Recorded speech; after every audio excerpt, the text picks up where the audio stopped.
ఈసారి మాత్రం ఒక మంచి ఫ్యామిలీ ఎంటర్టైనర్తో వస్తున్నారు. సో హిట్ అయ్యే ఛాన్సెస్ అయితే కనబడుతూ ఉన్నాయన్నమాట. ఆగాగు, ఎవరు వస్తున్నారు, ఏం సినిమా, ఏం హిట్ అయ్యిద్ది అనుకుంటున్నారా?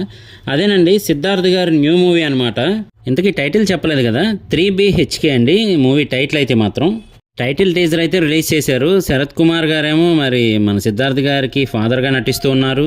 అలాగే మదరు, సిస్టరు, సెంటిమెంట్ అవన్నీ కూడా అయితే ఉన్నాయి. మిడిల్ క్లాస్ లైఫ్ అయితే లీడ్ చేస్తున్నట్టున్నారు. కాకపోతే 3BHK తీసుకుంటున్నట్టయితే తెలుస్తూ ఉందన్నమాట. మరి ఆ మిడిల్ క్లాస్ లైఫ్ ఎలా ఉంది, మరి ఆ మధ్యలో వచ్చిన కష్టాలేంటి, ఇవన్నీ కూడా కలిపి అయితే తీస్తున్నారని తెలుస్తూ ఉంది. సో ఒక మంచి ఫ్యామిలీ ఎంటర్టైనర్ అయితే రాబోతుంది సిద్ధార్థ్ గారి దగ్గర నుంచి. బొమ్మరిల్లు తర్వాత మాత్రం ఆ రేంజ్ హిట్ అయితే రాలేదనే చెప్పాలి. మరి ఈ సినిమా అయితే హిట్ అయ్యి మళ్ళీ సిద్ధార్థ్ గారిని ఆ రేంజ్లో చూడాలని మనం కూడా కోరుకుందాం. సో ఈ టైటిల్ టీజర్ చూసాక మీకేమనిపించింది అనేది కింద కామెంట్ చేయడం మర్చిపోకండి. అలాగే ఛానల్ సబ్స్క్రైబ్ చేయడం మర్చిపోకండి. నేను మీ ప్రసాద్, మళ్ళీ నెక్స్ట్ వీడియోలో కలుస్తాను. Love you all.